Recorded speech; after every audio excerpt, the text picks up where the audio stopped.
Merhaba arkadaşlar, hoş geldiniz. Bugün Whitney Houston, Bobby Brown sinastrisini ya da ilişkisini anlatmak istiyorum sizlere. İlk önce geçen haftalardan biraz kısaca bahsedeyim. İlk workshopumda ki çiftimiz nikahlı değildi. Uzun süre birlikte yaşamış, çok güzel kadersel açıları olan bir çiftimizdi ve Güneş Ay açısı olmadığı halde 14 yıl birlikte yaşamıştı.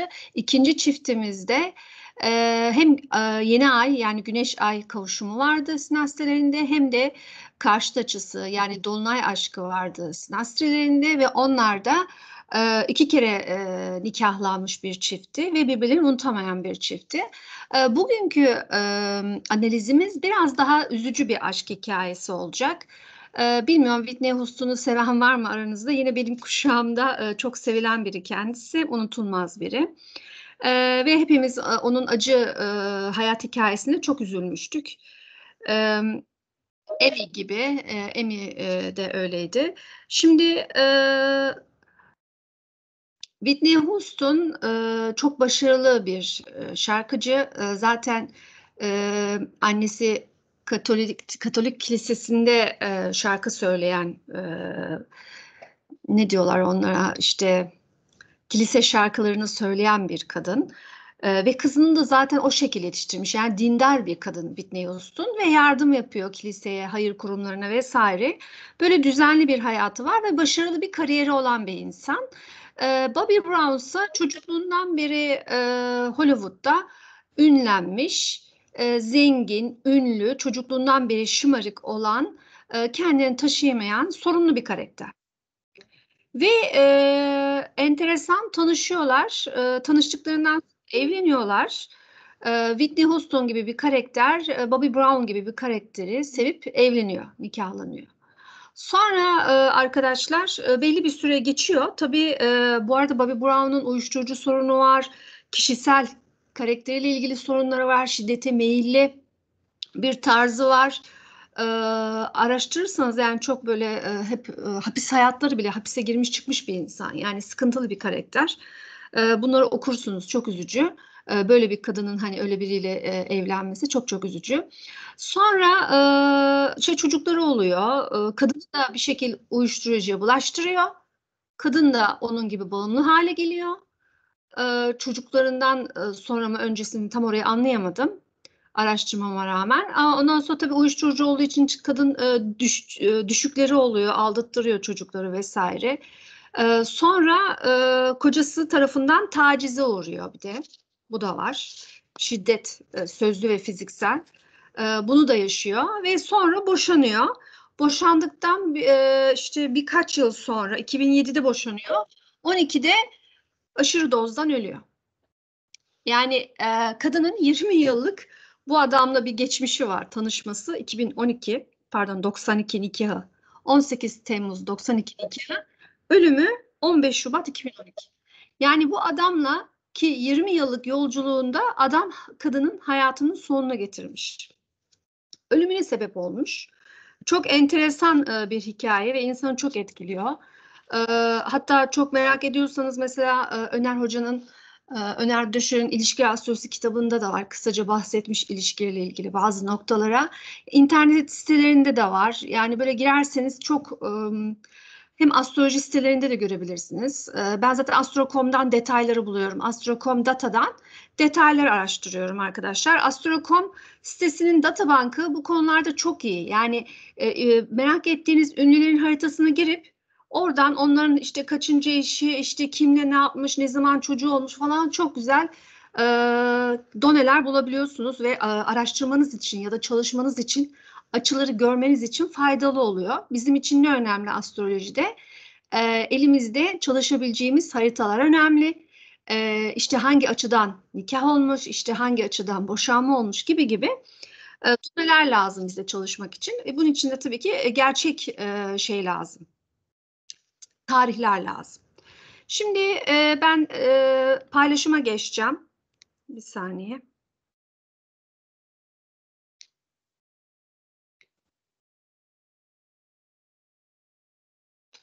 Evet, şimdi haritamızı paylaşalım.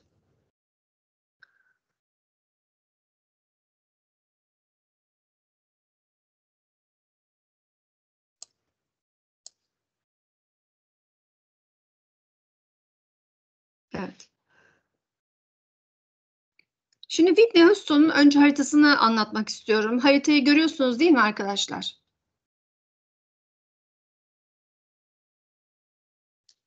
Evet, şimdi Whitney Houston haritasına başlarsam. Kendisi Aslan Burcu. Bir aslan kadını var burada. Yükseleni balık. Yöneticisi Jüpiter birinci evde Koç burcunda, hemen harekete geçmek isteyen, işte ne bileyim hayallerine hemen kavuşmak isteyen, hemen sahip olmak isteyen, motivasyonu yüksek bir balık var burada. Ve duygusal motivasyon da aynı şekilde, yani hayalleri, duyguları ve hedefleriyle birlikte çalışmış. Neptün de Akrep'te. Tabii biraz çok derinliği de var. Müzikle ilgilenmesi, sanatla ilgilenmesi, akrep etkisinin olmamasının imkanı yok, değil mi? Sanatçılar, şarkıcılar genelde boğa, terazi etkisinde insanlar. Burada akrep olması da zaten bir derinlik katmıştır kişiye. Yani nasıl bir balık burcu derseniz, Koç gibi bir balık ya da Akrep gibi balık. Her ikisinin de etkisi var. Çünkü ikinci yöneticisi Neptün balıkta, Akrep'te. Şimdi Güneş Aslan egolu, sahneyi seviyor. Güneş ve Venüs bir araya gelmiş. Sahneyi seven bir kadın ve 6. evde, yani sahnede çalışmak istiyor ve tabii ki gündelik işler ya da ne bileyim hizmet sektörüyle de başarılı olacağını düşünebiliriz. Zaten yardımseverliği de vardı. Şimdi asıl bizim için önemli olan ne arkadaşlar? 7. ev. 7. evdeki Merkür yine 7. evde, yöneticisi Merkür haritada. Ve Merkür Şiron'dan karşı açı almış. Yani Whitney Houston karşısındaki insanlardan yara alma potansiyeline sahip bir insan. O insanlar tarafından yara alabilirmiş, yaralanabilirmiş. Ve 7. evin yöneticisi Merkür'ün yanında Plüto var. Yani eş adayı, yani yedinci evin yöneticisi onun eşini de anlatıyor ya, hani 7. ev eşini anlatıyor, ortaklıkları da anlatıyor, karşısındakileri de anlatıyor ama yani Merkür'ün Plüto'yla kavuşumu 1 derece Op'la bize aslında şunu anlatıyor. Benim evliliğim beni hem fiziksel hem ruhsal dönüştürecek. Yani ölümü deneyimleyip tekrar dirileceğim. Aslında bize burada bunu anlatıyor. Yani an kokuşu gibi düşünebiliriz. Plüto biliyorsunuz Akrebin ikinci yöneticisi. Yani hem fiziksel hem ruhsal ölümü deneyimliyor ilişkilerinde, evliliğinde ya da ortaklıklarında. Ve kadın zaten ölümü deneyimlemiş evliliğinde. Bu ilk evliliğiymiş Bobby Brown'la ve ölümü deneyimlemiş. Evet, eşinin ona alıştırdıkları ya da yaptıkları şey sonucu kaldıramıyor ve ölümü deneyimliyor kişi. Aynı zamanda bakıyoruz 7. evde Mars var arkadaşlar. 7. evdeki Mars da zaten sürekli bir tartışma gündemi, sürekli bir sorun, bir agresyon, hırçınlık, değil mi? Yani böyle bir kızgınlık, eşini anlatıyor aslında 7. evdeki Mars. 7. ev eşinin 1. evi, öyle düşüneceksiniz. Karşı tarafın ASC'si 7. ev. Bu şekilde de yorumlayabilirsiniz. Yani eşi dengesiz bir şekilde öfkelenen, öfke nöbetleri geçirebilen bir adam. Bir de şu var, Mars zaten terazide zararda. Zararda çalışıyor terazide. Bu da etkilemiş. Yani dengesizliğini arttırmış kişinin. Devam edelim. E, Önemli vurgulara bakmaya çalışıyorum. Aşk evine bakarsak, aşk evinin yöneticisi Ay, Jüpiter'le kavuşmuş. Yani kadın aşık olduğunda zaten aşkını büyütebilen, işte hemen aşk konusunda gerekenleri yapabilen, fedakarlık edebilen bir kadın. Ama aşk konusu, aşk gündemi ay düğümlerinden kara almış. Yani hayatında çocuklarıyla ilgili, aşk gündemiyle ilgili kadersel ve karmik sınavları var kişinin duygusal anlamda. Kendiyle ilgili ya da. Ölüm evine bakarsak, ölüm evinin yöneticisi de Venüs. Ve Venüs'ün tam karşısında Satürn var. Venüs-Satürn karşıt açısı yapmış. Ve Venüs Güneş'le kavuşumda. Aynı zamanda Venüs yani ölüm evinin 8. evin yöneticisi Venüs Lilith'ten ve Neptün'den kare açı almış. Şimdi Neptün zaten bağımlılıkları gösterir. Şimdi bir kere şöyle düşünelim arkadaşlar. Balık burcu zordur. Yükselen balık zordur. Neden? Yöneticileri iyi açı almazsa yükselen balıklar zor hayat yaşarlar. Çünkü balık neydi? Fedakarlık etmek, kendini adamak. O bir işe kendini adar. İş pek çok yoktur da bir insana kendini adar, bir hizmete kendini adar, bir olaya kendini adar. Yani adama motivasyonu çok yüksek insanlar balıktır, Neptünyendir. Neptün karakterinde kişilerdir. Ve su grupları bağımlılığa çok yatkın karakterlerdir. Çok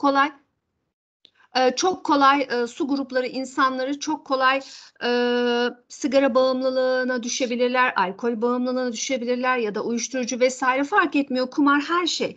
Yani bağımlılığa kolay düşebilen insanlar su gruplarıdır.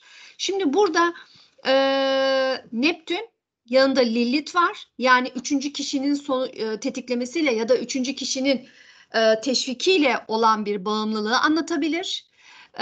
Ya da üçüncü kişinin bir entrikanın vesaire gibi karanlık bir mevzunun gündemin sebebiyle bağımlılık ve ölüme gitmeyi anlatabilir. Çünkü ölüm evinin yöneticisi Venüs, Lilith ve Neptün'le kare almış arkadaşlar. Burada çok ciddi bir sıkıntı var. Kişinin ölümüyle de alakalı. Zaten hayranları da Bobby Brown'a kötü şeyler söylemişler, nefret kusmuşlar. Çünkü Whitney Houston ölümünden Bobby Brown'u sorumlu tutmuşlar. Şimdi Bobby Brown haritasına bakalım. Bobby Brown haritasına geldiğimizde karşımızda bir Kova burcu var. Ay burcu Başak. Yükselen Oğlak. Nasıl bir Oğlak?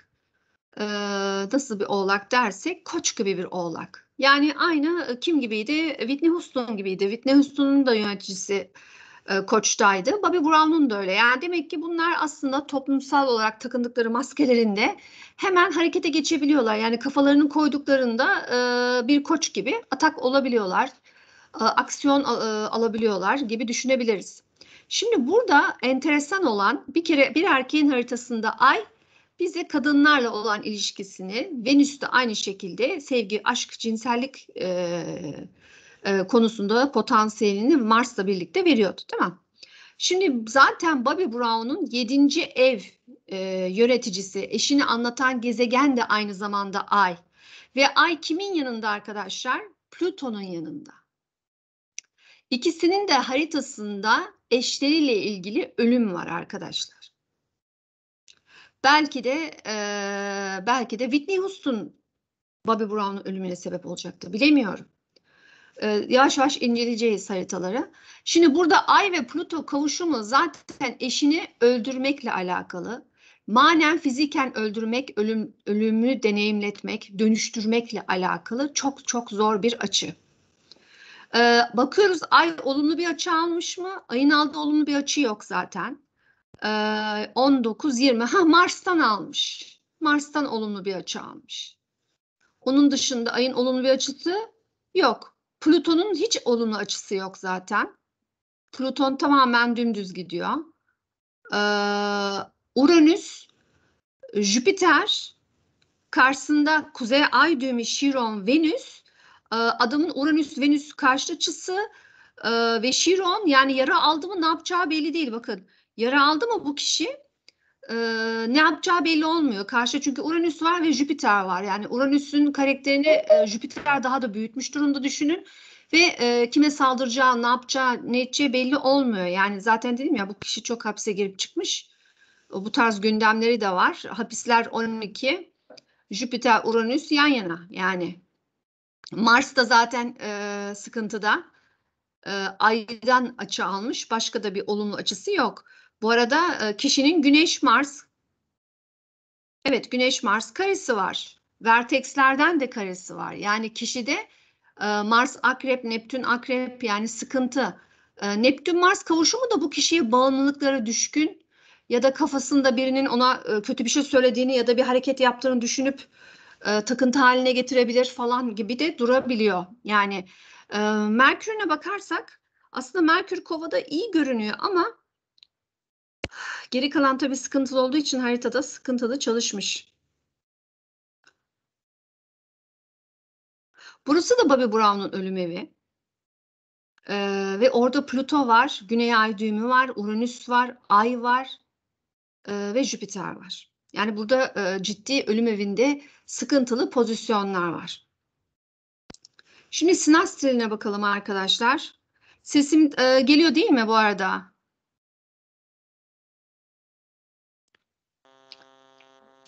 Evet, geliyor. Evet, tamamdır, tamamdır. Şimdi buraya sinastri olarak baktığımız zaman Whitney Houston içeride, Bobby Brown'un haritası dışarıda.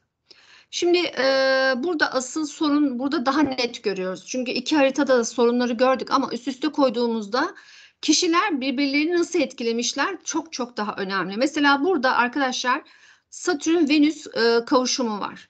Pardon, Satürn-Güneş kavuşumu var.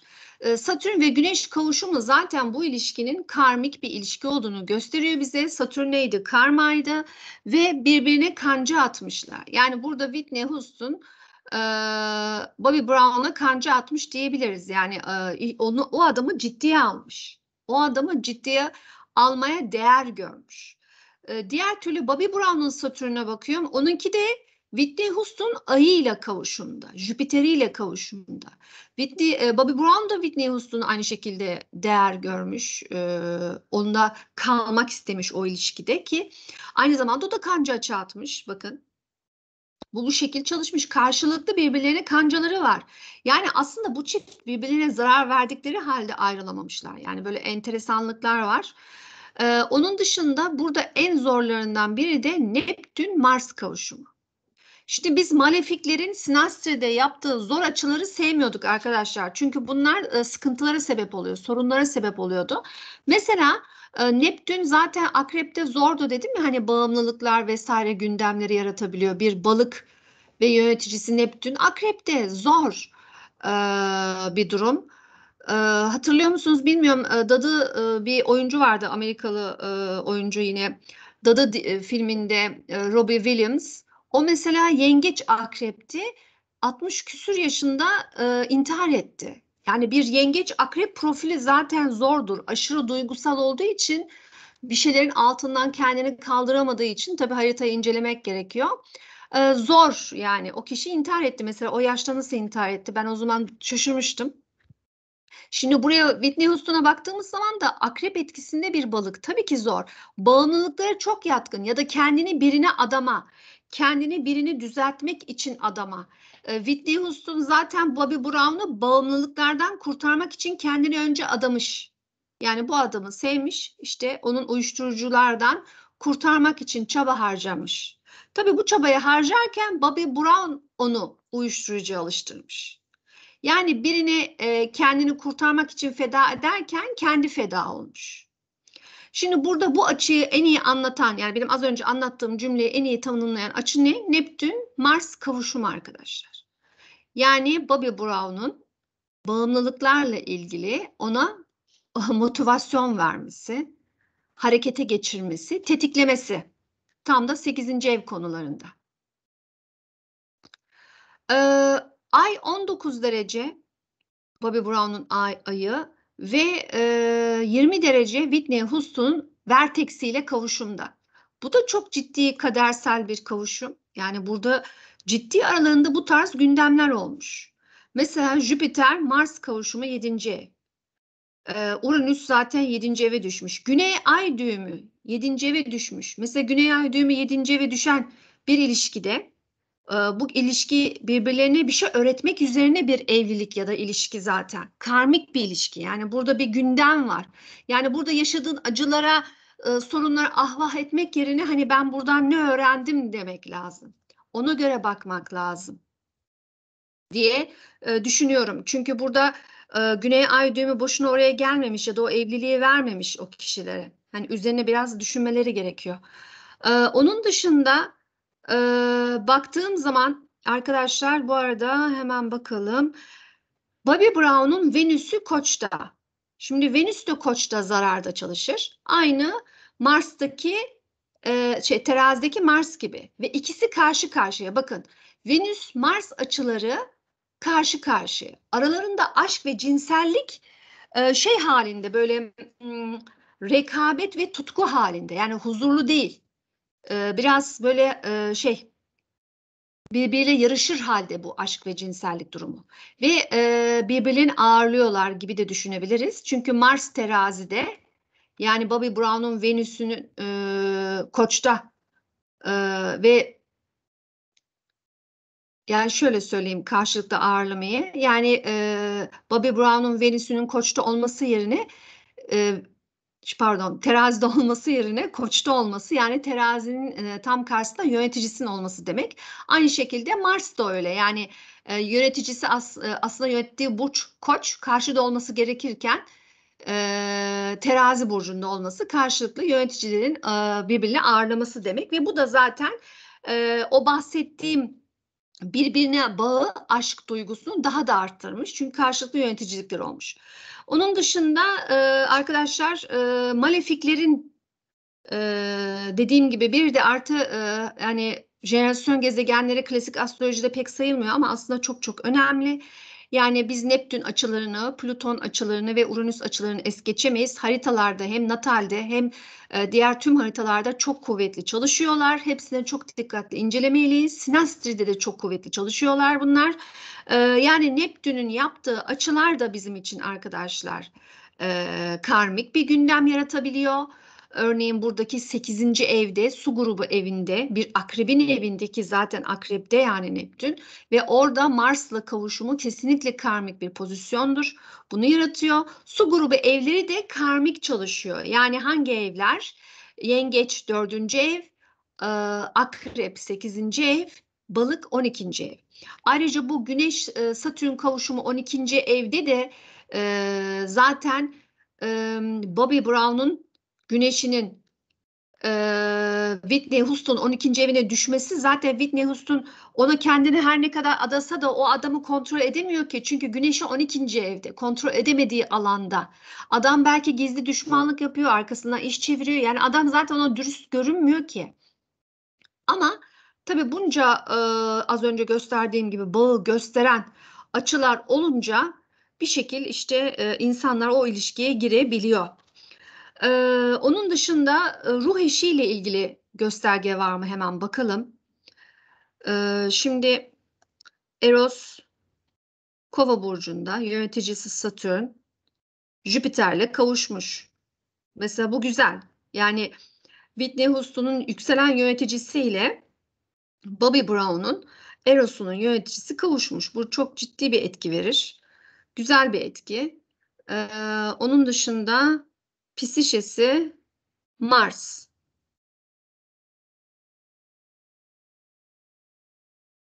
Bir kavuşum yok. Tam tersi bakalım. Onun Eros'u Satürn burada. Şimdi Whitney Houston'un Eros'unun yöneticisi Satürn de Bobby Brown'un Güneşiyle kavuşmuş. Yine bu da güzel bir etki verir. Yani aralarında zaten birbirlerine geçmişten kalan böyle tanıdık gelme, işte ruh eşi duygusu gelme de olmuş. Yani bunlar da var haritada. Kavuşum tabii en çok istenen ama o olmasa bile güzel etkiler var. Hem Güneşi hem yükselen yöneticisine. Bunu da kesinlikle dikkate almalıyız. Güneş Ay orta noktası, onlarla ilgili bir şey göremiyorum. Ee, Onun dışında arkadaşlar ben şimdi diğer haritalara geçmek istiyorum. Hemen bakayım burada söylemediğim bir şey var mı? Ay düğümlerine bakalım. Ee, Ay düğümleri yine tabii ki 1-7 aksına gelmiş. Her zaman böyle etkiler var dediğimiz gibi. Şimdi Bobby Brown'un haritasını içeriye koyalım. Bir de öyle bakalım. Şimdi Bobby Brown'un haritasını içeriye koyduğunuz zaman da yine ay düğümleri bu sefer aksa daha yakın bir yere gelmiş. Görüyor musunuz? Whitney Houston'un güneşi ve ayı düşmüş 7. eve. Bu sefer bu 7. evdeki Whitney Houston haritasındaki 7. ev gündemi 8. eve taşınmış Bobby Brown'un haritasında. Şimdi Whitney Houston evlendiğinde nikah günü gökyüzünde aldığı transit. Bir kere Jüpiter tam 7. eve girmiş ve yöneticisi Merkür'le kavuşumdayken Whitney Houston evlenmiş. Aynı zamanda Plüto ile kavuşumda. Zaten bu imzayı atar atmaz kadın bu evlilikte dönüşmeyi kabul etmiş. Hemen Merkür'ün yanında Plüto var ve o da Jüpiter'le kavuşumda. Jüpiter bize evlilik gündemi verebiliyordu biliyorsunuz. Ay da tam yükselen tepesinde ASC'de. Her ne kadar bu nikah kıyılmış olsa da Şiron karşısında Jüpiter'in. Mesela ilişki, evlilikle ilgili yara almaya başlamış Whitney Houston. Hemen Şiron tam karşısında. Şiron buradaki Jüpiter transitiyle zaten tetiklenmiş. Normalde natalde bu yaşanıyor. Ama buradan bir tetikleyici geçtiği an bu artıyor. Nikah günü bir de ne yaşanıyormuş arkadaşlar? Satürn kavuşumu yaşamış. 12. evde bu da çok ağır.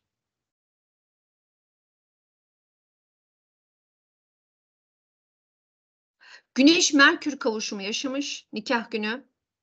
Venüs Şiron kavuşumu yaşamış. Bu ilişkinin aşkın ona iyi geleceğini düşünmüş büyük ihtimalle. Ve bu Şiron Venüs kavuşumu da aynı zamanda Neptün ve Lilith'e kare yapmış. Yani aslında yükselen yöneticisi Neptün'ün Venüs'ten kare yemesi, Şiron'dan kare yemesi aşk ve ilişkiler gündeminde hayal kırıklığı yaşayacağına, yara alacağını da göstermiş nikah günü aslında gökyüzü.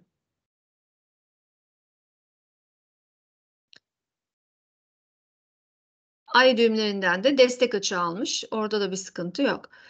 Şimdi Bobby Brown'un haritasına bakalım.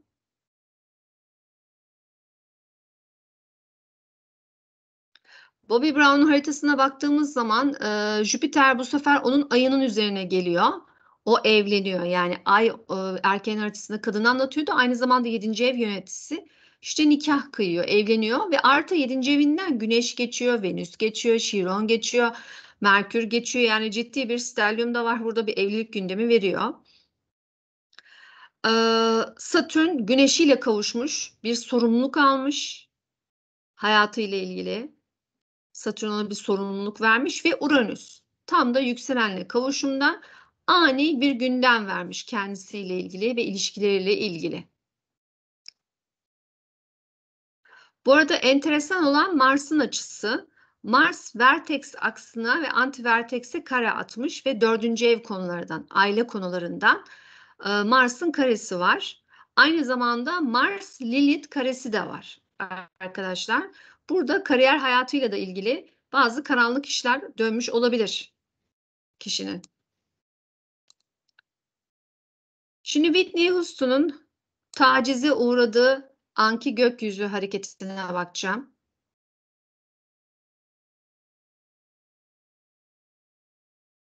Önce Bobby Brown'da göstermek istiyorum.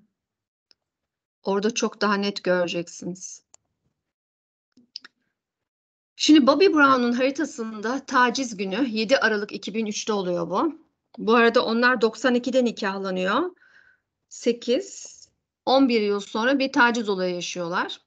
Tabii bu arada kadın artık yani çocuk yapmış, işte düşükleri de olmuş, bağımlı kadın artık, uyuşturucu vesaire kadında yani öyle bir gündem var. Şimdi Bobby Brown'un haritasında zaten Satürn ilişkiler evine girmiş. Girmek üzere hatta. Yani burada geziyor, fragman var burada. Onun dışında Ay'ın üzerine Jüpiter gelmiş ve Ay'ı, natal haritadaki Ay'ı transit Plüto ile aynı derecede kare arkadaşlar. Plüto 19, Ay 19, tam kare aynı orbta ve üzerine Jüpiter gelmiş. Yani bu adam zaten hayatındaki kadınlarla ilgili o dönem çok ciddi sıkıntılar yaşamış. Aynı zamanda kadın değil, annesini de temsil ediyor, eşini temsil ediyor çünkü 7. evi yönetiyor. Normalde de hayatındaki eşini temsil eder Ay. Yani hayatındaki ablası, halası falan filan kim varsa kadınlarla ilgili o an çok böyle öldürücü, dönüştürücü diyelim. Yani Plüton enerjisinden bahsediyoruz. Sıkıntılı bir enerjisi varmış adamın. Bobby Brown'un ve üzerindeki Jüpiter de bu enerjiyi büyütmüş. Yani kadınlarla ilgili bu olumsuz kare açıyı büyütmüş. Yani adam hakikaten kadını artık bilemiyorum ciddi bir dövmüştür diye düşünüyorum ki zaten hani polis falan çağırmış kadın. Öyle ciddi bir şeyler yaşamış. Hem tecavüz hem şiddeti görmüş. Çünkü 19 derece Plüto ve Ay'a 19 derece kare yapıyor. Mesela siz sinastri haritasında bunu gördüğünüz zaman kesinlikle o erkekle görüşmemeniz lazım. Çünkü yani burada Venüs de olabilir tabii ayın yerine. Neden? Güneşiniz de olabilir. Bir kere Plüto kare yapıyor. Yani burada bir şiddet potansiyeli var, sıkıntı var. O sinastride tamam sen ne kadar yönetsen de oradan olumsuz bir transit geçtiğinde bu Plüto tetiklenecek. Aynı şekilde Mars için de geçerli arkadaşlar. Yani mesela Satürn tamam baskı falan uygular. Satürn de zordur ama Plüto daha da zor. Yani burada Plüto ay karesi o gökyüzüyle adam çok ciddi şiddet uygulamış karısına. Onun dışında Mars da Kuzey Ay düğümüyle karşıt açıda. Ve Güney Ay düğümüyle kavuşumda. Yani sanki bir şeylerin intikamını mı almaya çalışmış? Bir şeyler için mi harekete geçmiş? Ve Plüto Yay burcunda. Yay burcunda bunu deneyimliyor. Yay ve Başak arasında bir kareden bunu deneyimliyor. Şimdi Whitney Houston haritasına bakalım. Özellikle bu akşam bu tarz bir harita incelememin sebebi sinastride olumsuz tarafları da çok iyi hakim olabilmek, görebilmek arkadaşlar. İlişkide her zaman iyi şeylere bakmıyoruz. Ben genelde zaten önce olumsuzluklara bakmaya çalışıyorum. Olumlular zaten ceptedir. Ama olumsuzluklara benim için çok çok daha önemlidir. Önlemini alabilmek, farkına varabilmek için ilişkideki durumun. Şimdi Whitney Houston haritasına bakarsak aynı günkü etkilere. Şimdi eşinin göstergesi, 7. evin göstergesi Merkür'e bakıyorum. Olumlu bir açı. Hiçbir olumsuz açısı yok. Mars'a bakıyorum. Mars'la da ilgili bir sıkıntı yok. 8. ev yöneticisi Venüs'e bakıyorum. Evet, Venüs'te bir sıkıntı var. Mesela 8. ev eşinin gelirlerini ortak alanları anlatıyor, ölümlü anlatıyor ve karşısındaki Venüs Neptün'den karşı açı almış. Yani eşinin ortak gelirleriyle ilgili ya da cinsellikle ilgili vesaire gibi konularda hayal kırıklığı yaşamış kadın. Yani ciddi bir aldanma ve hayal kırıklığı yaşamış. Belki de eşi gözünden düştü kendince o an. Onun dışında Ay ve Lilith kavuşumu ve Uranüs'e kare. Uranüs de zaten 7. eve yakın derecede, 4 derecede. Yani ani eşiyle ani duygusal entrikalı karanlık bir şey yaşayacakmış. Belki de biri vardı, aldatıyordu adam vesaire. Bu tarz gündemle bunu yaşadılar, bilemeyiz. Onun dışında e, bakalım Mars'ın başka karesi var mı? Buradaki Mars'ta da bir şey yok. Chiron'a baktığımız zaman Chiron Güneş karesi var. Yer almış. Evet toplumda bunu çünkü basın duydu. Basına yansıdı olaylar. Bu Güneş Chiron karesi de toplumdaki statüsünde yara aldı. Elbette ki yara aldı. Çünkü her şey ortaya çıkmış. Kadının bağımlılıkları vesaireleri gibi artık itiraf etmek zorunda kalmış. Aynı zamanda Güneş Plüto karesi de yaşıyor. Bakın hem Güneş Plüto evliliğinde kare yaşıyor hem Güneş Şiron karesi yaşıyor arkadaşlar. Çok zor bir süreçten geçmiş o dönem. Şimdi boşanmasına bakalım. Whitney Houston haritasındaki boşanma.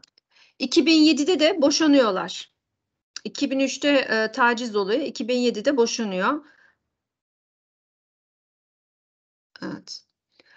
Boşanmasında arkadaşlar ay düğümleri yine rol oynuyor. Her zaman dediğim gibi ay düğümleri aslında bizim haritamızda natalde takip ederseniz çok çok ciddi gündemler veriyor.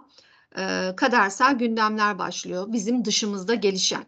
Güney ay düğümü Plüto kavuşumu ve Merkür kavuşumu. Zaten evliliğiyle ilgili ciddi bir dönüşüm, ciddi bir bitiş, ciddi bir hesaplaşmanın olduğunu burada görüyoruz. Satürn'de e, Venüs ve Güneş'in üzerinden geçerken zaten davalar verilmiştir ve sonra sonuçlanmıştır. Aynı zamanda Güneş-Satürn kavuşumu yaşıyor ve Satürn karşıt açısı yaşıyor.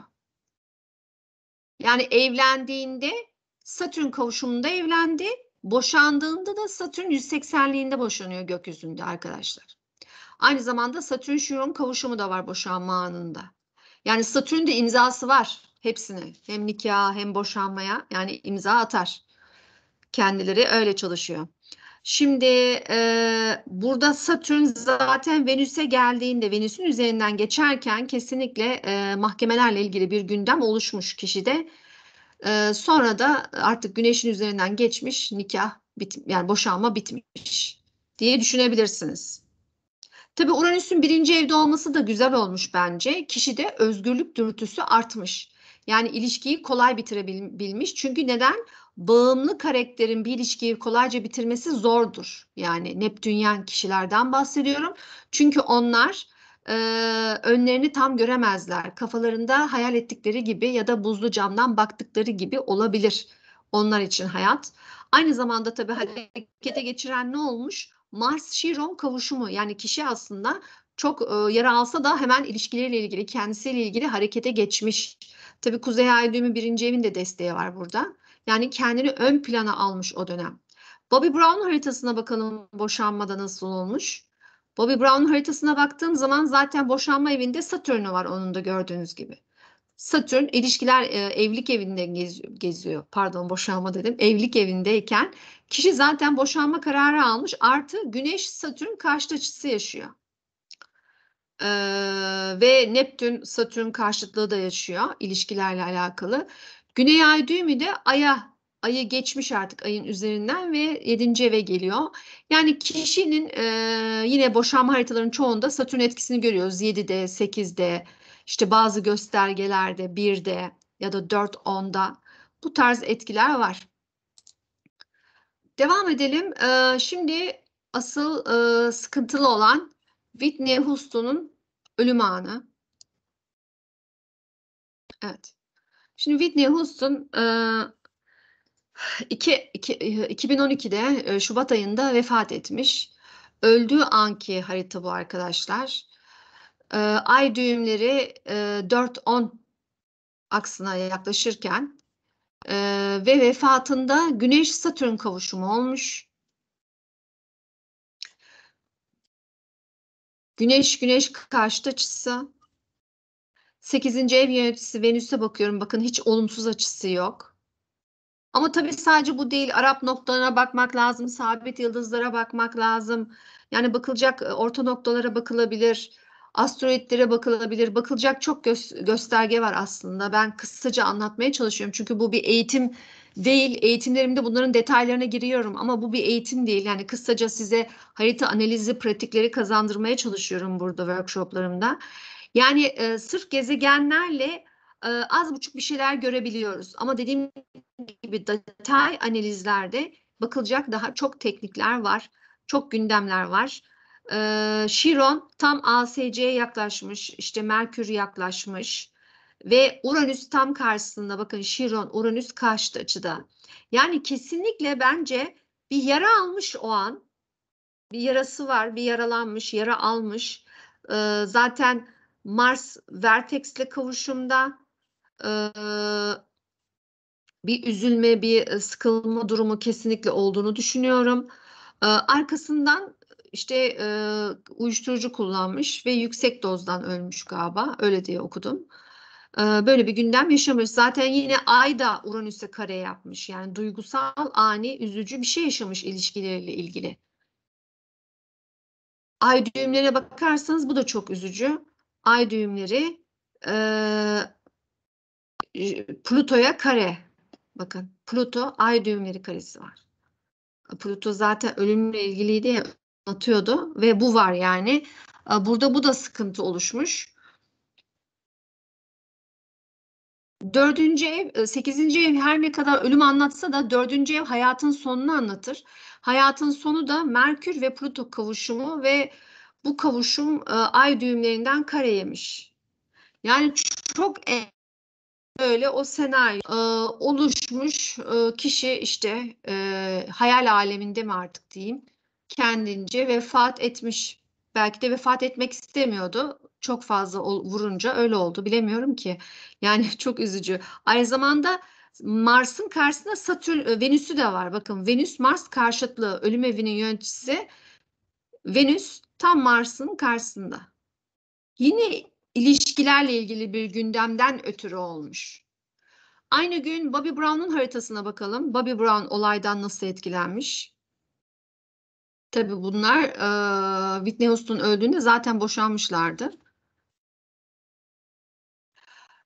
Bobby Brown'un ayı, yani ilişkiler evinin yöneticisi ayının üzerinde Mars var. Gördünüz mü? Eşiyle ilgili bir gündem. Ve o Mars aynı zamanda ay düğümünden de kare almış. Ay ve Mars.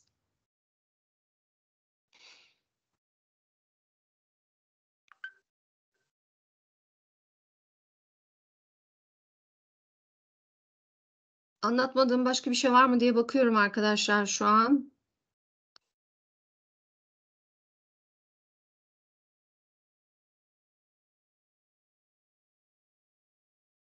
Aynı gün Uranüs, Bobby Brown'un Venüs'üyle kavuşumda ve Uranüs karşıt açısı da yaşamış.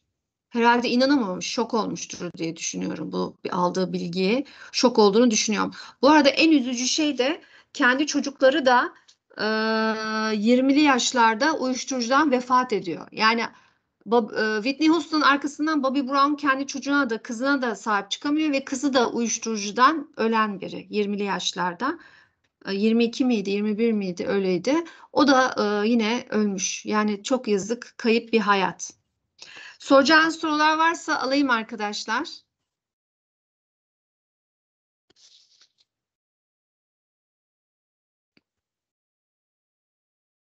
Konu hoşunuza gitti mi? Merhabalar. Merhaba. Hem bir şey soracaktım. Whitney Houston'un tacize uğradığı gün 8. ev yöneticisi Venüs, transit Venüs 150'likti. Bakalım hemen bir saniye. Bu da etkili olmuştur herhalde değil mi krizsel durumlar? Venüs neyle etkilediniz? Natal Venüs sanki 150'likti transit Venüs'le. Bakalım. Evet. Tabii ki olmuş olabilir. Yani zaten en zoru da şey olmuş ya, burada Pluto, bence en zoru Pluto olmuş olabilir. Yani buradaki Plüton'un e, Güney Ay pardon, şuradaki transit Plüton'un e, vertex'le karesi, mesela ilişkilerden ölüm deneyimlemek. Çünkü eşiyle ilgili, evliliğiyle ilgili bir ölüm deneyimliyor burada. Aynı zamanda 8. ev yöneticisi Neptün'den de karşıt açı alıyor. Hayal kırıklığı yaşıyor, değil mi? Hani cinsellikle ilgili, işte ne bileyim, eşiyle ilgili falan hayal kırıklığı yaşıyor. Dediğiniz gibi buradaki 150'lik de o etkiyi vermiştir. Bir de ben şiddet de çok aradım ama demek ki şiddeti Pluto burada yapmış. Çünkü okuduklarımda tabii tecavüz şiddet de getiriyordur yanında. E, Şiddeti aradım çok haritada. Pluto vermiştir şiddeti diye düşünüyorum. Çünkü Pluto o şeyi verir. Saldırı durumunu Peki, verir. hani tetikleyen daha hızlı bir gezegen olmuş mudur? Bunları tetikleyen. İşte transitte zaten Bobby Brown'un haritası müthiş tetikleyiciydi. Orada adam o dönem bir şey olmuş. Yani o adam aslında o dönem pek çok kadınla sorun yaşamış. Çünkü neden? Pluto 19, natal ay 19. Kadınlarla adamın başı belada. Daha doğrusu bunun hayatındaki kadınların başı belada. Yani önüne gelen her kadınla, etrafındakilerle ciddi tartışmalar yaşadığını, hatta dövdüğünü, bağırdığını, çağırdığını düşünebiliyorum. Çünkü neden? 19 derecede Pluto ayına kare yapmış Bobby Brown'un. Ay hem eşini anlatıyor, hem hayatındaki önemli kadınları anlatıyor. Ve üstünde de Jüpiter var. Yani gökyüzünde o dönem Jüpiter Pluto karesi yaşanmış. Pluto karesini zaten aydan yaşıyor kişi. Bir de Jüpiter gündemi büyütmüş. Yani ben bunu Whitney Houston'dan çok Bobby Brown'da yakaladım. Şiddetin çok yoğun olduğunu. Tabii bir de Mars'ın üzerindeki Güney Ay düğümü Bobby Brown'un haritasında. O da sıkıntıymış. Harekete geçirmiş. Bir de natal Güney Ay düğümü 8. evde olduğu için de zaten onun konusunu da getiriyor mu ki geçtiği eve? Yani işte yani 8. ev cinsellikle ilgili ortak paylaşımlarla alakalı. Mesela ben bu çiftin sadece anlattıklarımın dışında bir şey olmadığını düşünmüyorum. Mesela bunların arasında bu çiftin arasında maddi konularda da sorun olduğunu düşünüyorum. 2-8 aksı maddi konularda. Bobby Brown'da 2-8 aksı çalışıyor. Demek ki adam kadından parayla ilgili konular da yaşamış yani. Demek ki bağımlılıklar var ya. Herhalde çok para istedi. O da ona vermek istemedi. Çünkü niyeti neydi? Bobby Brown'u düzeltmekti. Düzelteyim derken o da bağımlı oldu. Hatta işte rehabilitasyon merkezlerine girmiş çıkmış ama Bobby Brown girmiyor. Sadece Whitney Houston girip çıkıyor ama tabii başarılı olamıyor. Yani buradaki Güney Ay düğümü zaten kişinin akrep enerjisinde çalışır 8. evi biliyorsunuz. Yani buradaki bu Güney Ay düğümü sıkıntılı çalışmış zaten kişi için. Yani ortak gelir kaynaklarında Bobby Brown'un ya da ortak kazananın her konuda adaletli olduğunu düşünmüyorum ki. Ve Uranüs'le kavuşumda yani ne yapacağı belli değil. Jüpiter de orada. Oradaki konularda her an her şey büyüyebilir değil mi? Sağa solu belli olmayan bir adamdan bahsediyoruz. 2-8 aksı. Enteresan bakın taciz günü haritada Mars karşısında Plüto karşıt açı. Alın bir gösterge daha arkadaşlar. Bakın burada Plüto Ay'a kare yapmış ama natalde Bobby Brown'un Plüto'sunun karşıt açısı bir de Mars var. Yani adam harekete geçmiş kadınlara zarar vermek için tam yani o gün. Hocam Efendim merhaba, ben Serpil. merhaba. 12. evdeki Ceres erkekte kadını mı gösteriyordu? Evet eşini gösteriyor. O da kare almış farkında olduysanız. Evet evet aynen. Aynen. Diyorum ya onlara daha o kadar detaya girmedim. Ana gezegenlerle gidiyorum. Daha bakılsa neler neler çıkar haritalardan yani. Bu tarz Orta haritalar noktası, Arap noktaları, aynen, kesinlikle bir aynen. şeyler daha çok vardır yani. Kesinlikle, kesinlikle. İşte ben diyorum ya arkadaşlar bol bol bu tarz haritalar incelemek lazım ki ilişkileri hakim olmak için. Hep böyle güzel haritalar değil, böyle zor haritalar da incelenmeli. Daha detaylı görebilmek için. Özellikle zaten ilişki analizinde ilk önce natale çok iyi hakim olmanız lazım. Bir erkeğin şiddet potansiyeli var mı, yalan potansiyeli var mı ya da kadının, sırf erkek demeyelim. Kadının da şiddet potansiyeli, yalan potansiyeli olabilir. Öyle değil mi? Yani her natale hakim olduk mu kadın erkek sonra onların ilişkideki durumlarına bakarsak Sinastri'de keşfederiz. Ama ilk önce hemen Sinastri açıp bakalım. Ya bak Zaten da siz işte de çok anlaşılır veriyorsunuz. Tek tek bakıp bakıp veriyorsunuz. Her haritayı kaç kere inceliyorsunuz. aynen aynen eğitimlerde detaya iniyorum aynen. Evet, Ya da gördüğüm için biliyorum derste. aynen bu arada Serpil Hanım öğrencilerinden. Evet. Aynen yani böyle tek tek incelersek zaten ilişkiyi de anlıyoruz, kişiyi de anlıyoruz. Şimdi Her zaman biliyorsunuz ben hiç bilmeyen birisiyim ilişkilerle hocam. Daha yeni bir öğrenciyim, temel evet, evet değil. maşallah ama harika Yani gidiyoruz. evet, bir iki dersinize girdim. Bak ne kadar da şu anda sahibim yani bu şeylere. Aynen canım, aynen Aşinalığım harika. olmuş yani. Teşekkür ediyorum. Rica ederim. Hollanda'ya selamlar. Aleykümselam. Bizden de Türkiye'ye inşallah. Yani arkadaşlar demek istediğim natalleri önce çok iyi inceleyin sonra Sinastra'ya bakın. Başka sorusu olan var mı? Şeyi soracağım hocam, bu kayıtları internete atıyor musunuz yeniden dinlemek istersek? Tabii YouTube kanalım var. Oradan pek çok ilişkilerle ilgili videom var. İzleyebilirsiniz. Teşekkürler. Rica ederim. Başka sorunuz var mı arkadaşlar? Ben chatten sormuştum ama Ben göremedim. Hemen bakayım. chat'e bakmayacaksanız buradan da sorabilirim sizin için Tabii zor oluyorsa. söyleyin, söyleyin. Harita açık önümde tekrar açarım. Ha, söyleyin siz. Evde olması sürekli ayrılık verir mi? Ya Nasıl? da bunu tolere etmek için Uranüs'ün 7. evde olması kompozitte Ha, ayrılık verir mi? kompozitte. Kompozitte. Şimdi Natal tabii farklı, Sinastri'de farklı, kompozitte ilişkide kişilerin özgürleşmeleri var. Yani marjinal bir ilişkileri olur. Tabii açılara bakmak lazım. Yani evlilikleri bir kere marjinal olur eğer güzel açı varsa. İlişkileri öyle olur. Yani birbirlerini özgür bırakan bir çift gibi düşünebiliriz. 7. ev konularında Uranüs yani. Birbirlerini özgür bırakmışlar ve marjinal bir bakış açıları var. Bu şekilde düşünebiliriz. Yani Tabii burada iyi açılarda ben yorum yapıyorum. Ama hani bir olumsuz açıda sıkıntı. e, Tabii sadece bir de kompozit Uranüs'ü de dikkat alıp konuşamam. Çünkü kompozitte daha önemli şeyler var. Ne bileyim yükselen önemli, güneş önemli, ay önemli, Venüs, Mars önemli. Bunlar tam iyice güzelse öbürlerine geçebiliriz. Öbürlerini analiz edebiliriz. Hani evet, Uranüs kurtarmaz ki ilişkiyi yani. Twitter'da hani direkt hap bilgi olarak atıyorlar ya. Aha. Orada mesela Uranüs'ün 7. evde olması ayrılık verir diyorlar direkt.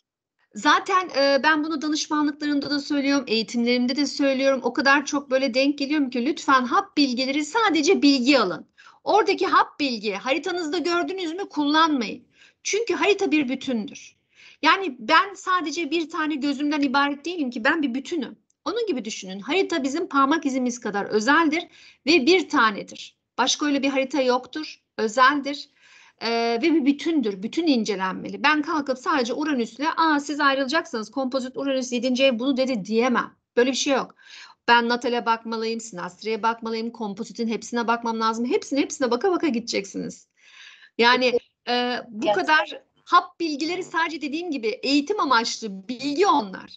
Biz ne yapıyoruz eğitimlerimizde? Verdiğimiz eğitimlerde. Yarın benim temel seviye eğitimim başlayacak. Cuma günü ilişkiler eğitimim başlayacak Allah nasip ederse. Eğitimlerde biz ne yapıyoruz? Biz de veriyoruz bilgileri ama bilgileri verdikçe haritada örnek çalışıyoruz. Her bilgide bir örnek ekleye komple bütün haritayı hepsini bir arada yorumlayarak gidiyoruz. peki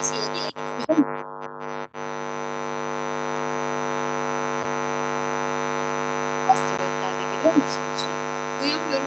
Sorun var şu an. Efendim. Yok, gitti. Astrologlerde biliyor musunuz? Efendim. Alo. Efendim. Astrologlerde biliyor musunuz? Eğitimde mi? Eğitim hala ilişkiler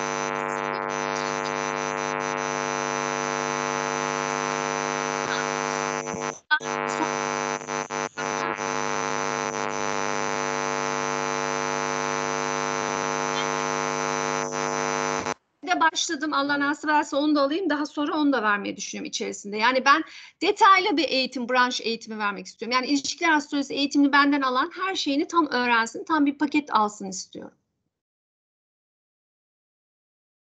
Aslında hocam hanımefendi çok doğru söylüyor. İnternete bakıyoruz Instagram'a falan. Bir tane Jüpiter yani bütün astrologlar yani yeni yürütmeler diyeyim. Herkes evlilik bütün herkese evlilik var gözümüz aydın. Venüs geldi gözümüz aydın. Aslında dediğiniz Evet. gibi harita bir bütün. Evet. Siz Ya şu an mesela onaylanmıyorsunuz sadece bir Jüpiter'in 7. eve gelmesi. kesinlikle yani biz hayatımızda da öyle değil mi? Yani bütün odalarımızı dikkate alıyoruz yani evimizde değil mi? Bir odayı temizledik demiyoruz. Yani her şey bir bütün. Yani bir bütün Kaç inceleyeceksiniz. göstergeye bakıyorsunuz. Hayatımız bir bütün. Yani en basitisi size şunu söyleyeyim. Mesela ben de yorum yapıyorum, aylık yorum. Çünkü astrolog olarak yapmak zorundasınız ki yapmak da gerekir. Ben aylık yorum yaptığım zaman mesela ben genel yorum yapıyorum. Bütün terazi, yükselen teraziler için genel bir yorum. Ama bir 8 derece, 10 derece terazi başka etkileniyor. 20 derece terazi başka etkileniyor. 15 terazi başka etkileniyor. Neden? Çünkü dereceler bile önemli. Bakın Evet, açılar önemli, evet, dereceler önemli. evet. Yani o yüzden basit değil. Tam astroloji ilminden yararlanmak istiyorsanız arkadaşlar profesyonel danışmanlık alacaksınız. Önce doğum haritası danışmanlığı almanızı öneririm. Doğum haritasına hakim olmayan, bilmeyen hiçbir insan hayatında başarılı olamaz bence. Çünkü neden? Astrolojinin amacı hayatındaki potansiyelleri bilerek kaliteli ve doğru yaşamak, değil mi? Biz kaliteli yaşamın Haritamızı derdindeyiz. tanımak hocam en Aynen. baş. Maddi manevi biz bunun derdindeyiz. Arkasından transit danışmanlık alırsınız. Yıllık öngörü danışmanlığı sonra her yıl alırsınız. Ona göre kendi hayatınızı şekillendirirsiniz.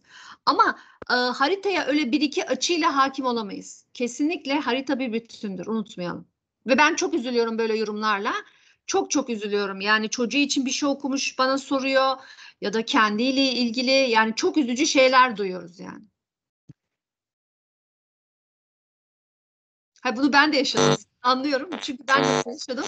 Astroloji öğrendim. Ben de öyleydim. Ama şükür ki öyle değilmiş haritalarımız. Mesela arkadaşlar bir şey daha söylemek istiyorum. Natal haritalarda evet zor açılar var, zorluklar var. Emin olun her zorluğun yanında bir kolaylık vermiş Yaradan. Bunu astroloji haritalarında da görüyoruz. O zorlukların kolaya çevrilmesini de görüyoruz. O zorlukların kolay açılarını da görüyoruz. O yüzden lütfen astrolojiyi böyle çok fazla magazinsel almayın. Yani ciddi bir ilim.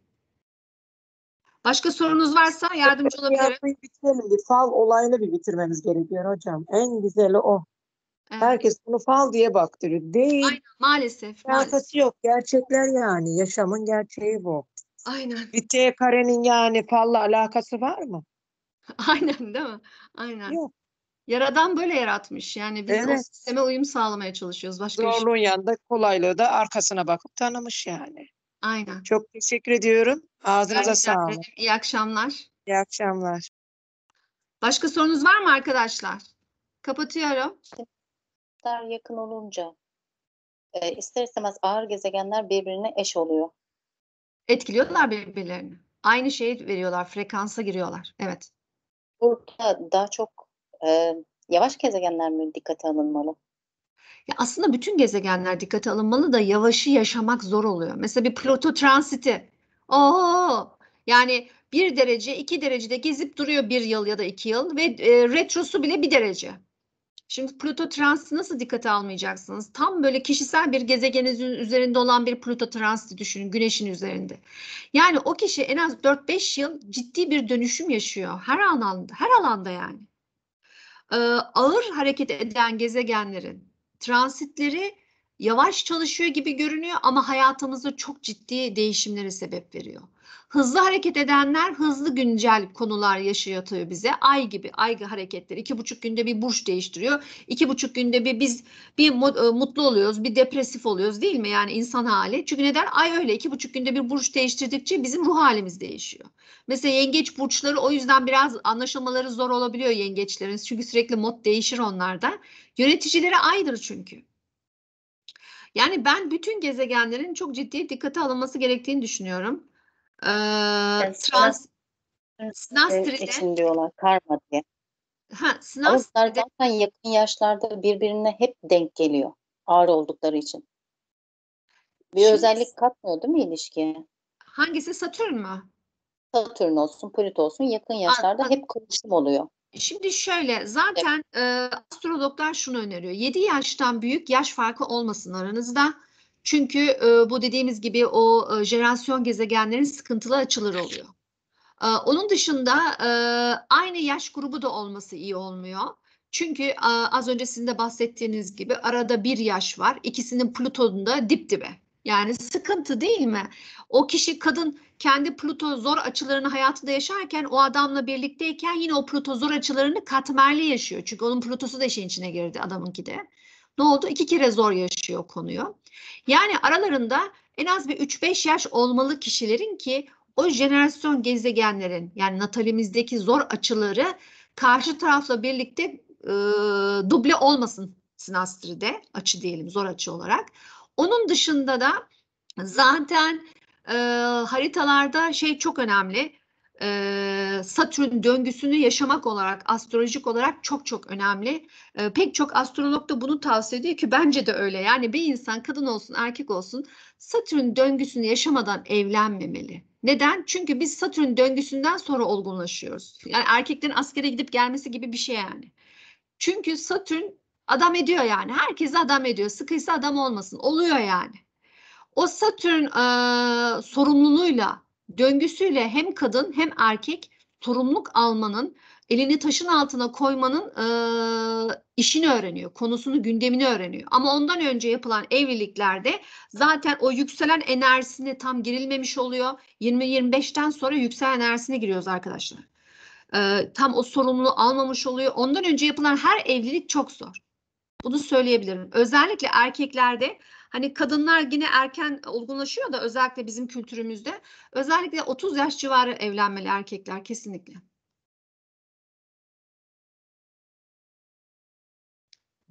Başka Hocam sorunuz? ben bir Tabii. şey sorabilir miyim? Tabii. Sinastри'de Mars Neptün karşıtlığı ne getiriyor hocam? Mars benim mesela 7. evime düşürüyor. Neptün de zaten natalımda 1. evimde. Şimdi natal 1. ev Neptün açılarını bilmiyorum ama genel bir bilgi. Kişi çok kolay kandırılır. Öyle misiniz? Hocam kavuşum durumunda Neptünüm Satürn'ümle ve Uranüs'ümle ve Oğlak'ta düşük konumda. Tamam. Kavuşumlar kurtarmış biraz. Tamam, gerçekçilik vermiş. Evet, Oğlak'ta. Yani şimdi Neptün Mars karşıt açısı. Şimdi o zaman Mars aynı zamanda Satürn'le de karşıttı değil mi? Neptün'le çok büyük bir orb yok. 5 orbta karşıtlar. Diğerleri de işte o orb şeyinden kurtarmış diyelim fazla olmasından. Şimdi bir kere karşınıza gelen herkes, bu illa eş olmasına gerek yok. Böyle gergin tipler, tartışmaya hemen açık, böyle her an tartışabilir, hareketli tipler yani. Ve sizi hayal kırıklığına uğratma potansiyeli olan insanlar bunlar. Yani siz onları karşıdan farklı görüyorsunuzdur. Ya da şöyle oluyordur. Mesela işte birisi sizinle etkileniyorsunuz. Tam böyle işler ciddiye girecek. O sizi hayal kırıklığına uğratıyor olabilir. Yok hocam Neptün benim 1. evimde de Mars normalde 7. evimde değil. Karşı tarafın Mars'ı benim 7. evime düşmüş oluyor. Yani Sinastri'de attığımda Tamam. karşı Sinastri'de taraf 7. ev. Mars Tamam. düşürüyor. Evet. Şimdi anladım. Tamam, ben sizin haritayı düşünüyorum. Tamam, Sinastri'de okey. Şimdi Sinastri'de 7. eve düşen Mars sizinle bir ilişki yaşamak istediğini anlatır. Kişi sizinle bir ilişki yaşamak istiyor. Ama siz bu ilişki konusunda emin değilsiniz. Hayal kırıklığını yaşayabilirsiniz. Yani emin olamadığınız için. Çünkü Mars güven vermez ya. Hani çok böyle hareketli geliyor değil mi karşı taraf size? İlişki konusunda. Hızlı Evet, değil bir de mi? Yani hemen şunu yükselen yapalım, bunu ikizler. yapalım. Değil mi? Hızlı biri.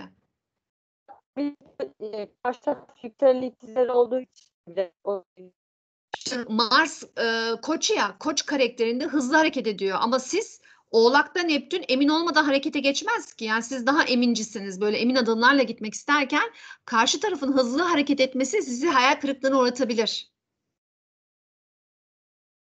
anladım. Yani kavga gürültü vermez değil mi hocam? Ben sanki öyle bir bilgi Verebilir. okudum gibi aklımdan. Verebilir. Ya. Evlilikse bu verebilir. Evlilikse bu verebilir. Yani adam her şeyle tartışmak ister sizinle. Düşünsenize. Çünkü Mars'ıyla gelmiş ortaklık evine. Mars'ını getirmiş. Mars'ı Venüs'ünü da düşük getirseydi ya. aslında yengeçti ama herhalde biraz önce de de demiştiniz işte terazide dengesizlik yaratır aslında Mars'ı. Orada Oradan da aklıma rahat geldi değil. aslında. Aynen. Orada da Evet. rahat değil. Aynen. Orada da mesela takıntılı bile çalışabilir. Yani yengecin de takıntılıkları var. Yani kıskançlık yapabilir. Yani Anladım. Teşekkür huzurlu ederim değil hocam. yani. Oradaki Mars 7. ev ve yengeç orada huzurlu değil yani sizinle paylaşılan ilişki. Rica ederim. Başka sorunuz var mı arkadaşlar? Kapatıyorum. Bir sorayım son bir kez hocam. Mesela Tabii. Plutto ağır gezegen birkaç sene kalıyor. Onun Evet. yaptığı kara açı ya da işte ters retroları sağ atmak için neler yapılabilir? Şimdi ben Plüto için Esma öneriyorum genelde. Ben de tabii yaşıyorum bu gökyüzünü. Mesela ben işte 4. evde daha bitmek üzere, inşallah bitecek. Benim 4. evden geçiyor Plüto transiti. Zor tabii Plüto deneyimlemek. Ya ben Plüton'un esması Fettah. Ya Fettah öneriyorum ben genelde. Kendim de işte günde 1000 tane çekiyorum. Yani çünkü başka türlü o enerjiyi kontrol etmemiz lazım, yumuşatmamız lazım, kolaylaştırmamız lazım. Artı evle ilgili, mesela benim 4. ev dedim ya, evle ilgili konularda dönüşüme, değişime müthiş açığım. Açıldım. Eskiden böyle değildim. Artık çok çok açığım. Çünkü sıkıysa açık olma. Pluto bunu istiyor zaten. Yani ben her türlü evle ilgili, ailemle ilgili, kendimle ilgili, yuvamla ilgili dönüşüme açık durumdayım. Yani kendimi bu modda yapıyorum. Dediğim gibi bir de esmamı okuyorum. Teşekkür ederim. Rica ederim. İyi akşamlar diliyorum arkadaşlar. İyi Sağ akşamlar. İyi akşamlar hocam. Çok teşekkür ederiz. Rica ederim. İyi akşamlar.